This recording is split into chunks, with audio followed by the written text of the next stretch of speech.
ನಮಗೆ 5 ವರ್ಷದಲ್ಲಿ 80,000 ಕೋಟಿ ರೂಪಾಯಿ ಕಡಿಮೆ ಆಗಿದೆ. ನಮಗೆ 5,495 ಕೋಟಿ ಟ್ಯಾಕ್ಸ್ ಡೆವಲ್ಯೂಷನ್ ಅಲ್ಲಿ ಅನ್ಯಾಯ ಆಗಿದೆ ಅಂತ ಹೇಳಿ ರಾಷ್ಟ್ರಪತಿಗಳನ್ನ ಭೇಟಿಯಾಗಿದ್ದೆ.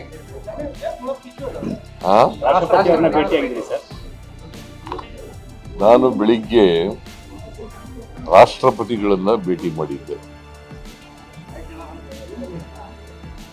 ಯಾಕಂತಂದ್ರೆ 7 ಬಿಲ್ಗಳನ್ನ ಇನ್ನೂ ಕೂಡ ಅಪ್ರೂವ್ ಮಾಡಿಲ್ಲ. ಅದಕ್ಕೋಸ್ಕರ ಅವ್ರಿಗೆ ರಿಕ್ವೆಸ್ಟ್ ಮಾಡ್ಲಿಕ್ಕೋಸ್ಕರ ಭೇಟಿ ಮಾಡಿದ್ದೆ.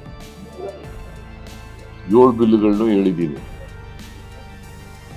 ಯಾವ್ಯಾವ ಬಿಲ್ಗಳಿದ್ದಾವೆ ಅಂತ ಎಲ್ಲ ಹೇಳಿದ್ದೀನಿ. ಆಮೇಲೆ ಅವರು ನನ್ನ ಹತ್ರ ಇಲ್ಲ, ಸಂಬಂಧಪಟ್ಟಂತ ಇಲಾಖೆಗಳಿಗೆ ತಿಳಿಸ್ತೀನಿ ಅಂತ ಹೇಳಿದ್ರು. ನೀವು ಅವ್ರಿಗೆ ಹೇಳಿ ತರಿಸ್ಕೊಂಡು ಕ್ಲಿಯರ್ ಮಾಡಮ್ಮ ಅಂತ ಹೇಳಿ. ಆಮೇಲೆ 4:15 ಫೈನಾನ್ಸ್ ಮಿನಿಸ್ಟರ್ನ ಭೇಟಿಯಾಗಿದ್ದೆ.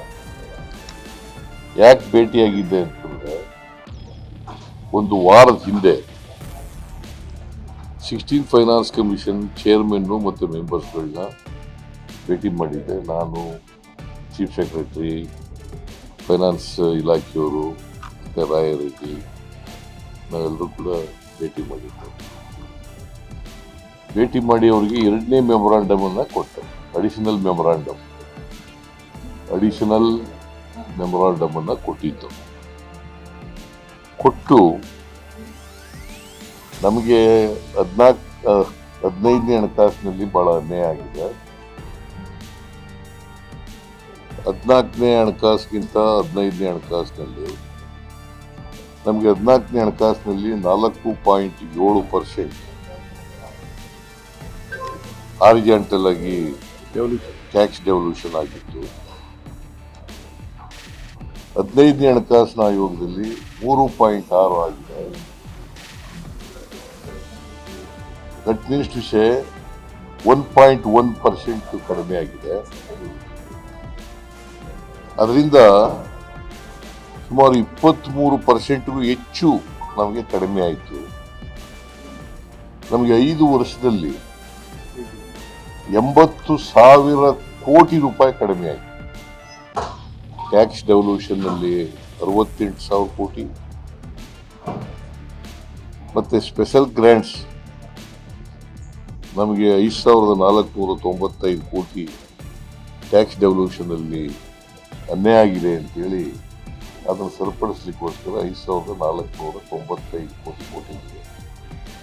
ಆಮೇಲೆ ಪೆರಿಫೆರಲ್ ರಿಂಗ್ ರೋಡ್ಗೆ 3,000 ಕೋಟಿ, ವಾಟರ್ ಬಾಡೀಸ್ಗೆ ಬೆಂಗಳೂರಿನಲ್ಲಿ ಇರ್ತಕ್ಕಂಥ ಕೆರೆಗಳು, ಸರೋವರಗಳನ್ನು ಅವರು ಅಭಿವೃದ್ಧಿಪಡಿಸಲಿಕ್ಕೆ 3,000 ಕೋಟಿ, ಒಟ್ಟು 11,495, ಒಟ್ಟು 68,000 ಪ್ಲಸ್ 11,495, ಸುಮಾರು 80,000 ಕೋಟಿಯಷ್ಟು ನಮಗೆ ಕಡಿಮೆ ಆಗಿದೆ 5 ವರ್ಷದಲ್ಲಿ. 80,000 ಕೋಟಿ ಅಂದ್ರೆ it's not a small amount, it's very big amount ಅಲ್ವಾ? ಅದಕ್ಕೆ ನಮ್ಗೆ ಆ ಥರ ಆಗ್ಬಾರದು, ಅದನ್ನ ಅನ್ಯಾಯ ಆಗ್ಬಾರ್ದಾಗಿ ನೋಡ್ಕೊಳ್ಳಿ. If you like this video ಬೇಗ ಲೈಕ್ ಮಾಡಿ, ಕಾಮೆಂಟ್ ಮಾಡಿ, ಶೇರ್ ಮಾಡಿ ಹಾಗೂ ಯೋಯೋ ಟಿವಿ ಕನ್ನಡವನ್ನು ಸಬ್ಸ್ಕ್ರೈಬ್ ಮಾಡಿ.